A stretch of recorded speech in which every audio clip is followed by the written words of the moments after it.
I'm Teisha Bader with the JBS News Update for Monday, January the 4th, 2016. An Arab-Israeli teenager from East Jerusalem tried to stab an Israeli police officer in Jerusalem this afternoon. The attack took place near the National Police headquarters in the city. The terrorist was shot by police in the leg and taken in for questioning. A 15-year-old girl was reportedly hit by shrapnel during the incident, and a 29-year-old man suffered from shock. Both were treated at the scene and taken to Hadassah Hospital. Yesterday, an Israeli man was lightly wounded in a stabbing attack in Jerusalem as well. And in the West Bank yesterday, an Israeli soldier was lightly wounded by sniper fire in the South Hills of Hebron. And a female soldier was moderately wounded in a separate incident in a stabbing attack near the Cave of the Patriarchs in the city. The search continues for the terrorist who murdered 2 people on Friday in Tel Aviv and wounded 7 others. Israel police have identified the killer as 29-year-old Arab-Israeli Nashat Milem from the town of Arara in northern Israel. In 2007, Milem stabbed an IDF soldier with a screwdriver and served in an Israeli jail for 5 years. On Friday evening, Milem opened fire with a submachine gun at several businesses on Tel Aviv's Dizengoff Street, a very busy area of the city.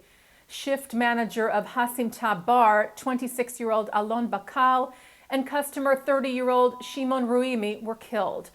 Milem also is suspected of then killing cab driver Amin Shaban an hour later. All of the 3 victims were laid to rest yesterday. Special police units were going door to door in northern Tel Aviv, meticulously searching for Milem. And many parents in the area kept their children home from school yesterday and today, with the suspect still at large. The Times of Israel reported today that Israeli authorities have also sought the help of the Palestinian Authority, asking the PA to share any intelligence that could lead to the capture of the terrorist. The main suspect in the deadly terror attack in the Palestinian village of Douma this summer has been named and indicted for murder. 21-year-old Amiram Ben Uliel was identified yesterday as the central figure behind the July 31st firebombing that killed 3 members of the Dawabsha family, 18-month-old Ali and his parents Saad and Riham. Ben Uliel was charged with 3 counts of murder, attempted murder, arson, and conspiracy to commit a racist-motivated felony. A 17-year-old alleged accomplice to Ben Uliel was also indicted. Both he and Ben Uliel are said to be members of a Jewish extremist group of youth called Givonim.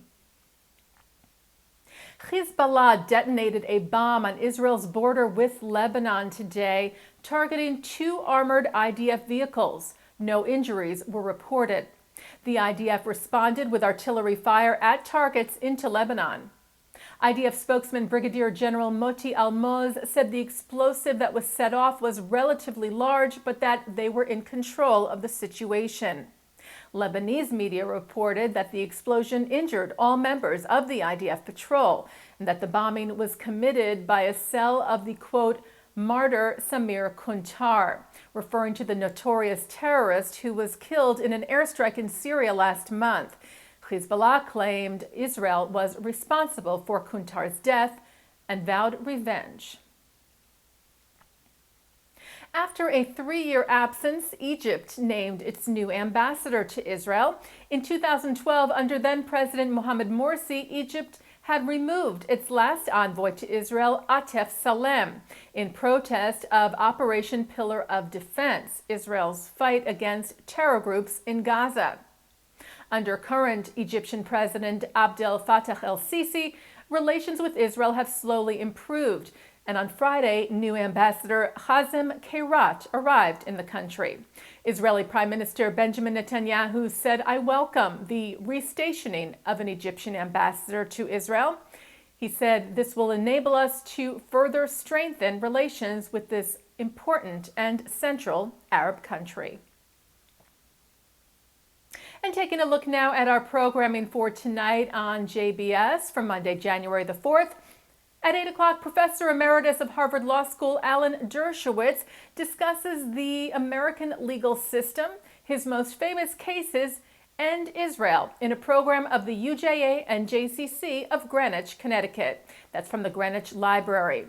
At 9 o'clock, Rabbi Stuart Weinblatt, who's president of the Rabbinic Cabinet of the Jewish Federations of North America and senior rabbi of Congregation B'nai Tzedek in Potomac, Maryland, talks about the Iran deal and U.S.-Israeli relations.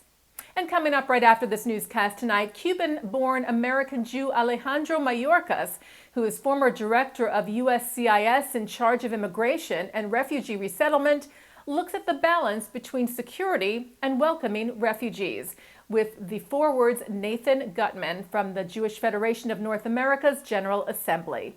And that's the JBS News Update for Monday, January the 4th, 2016.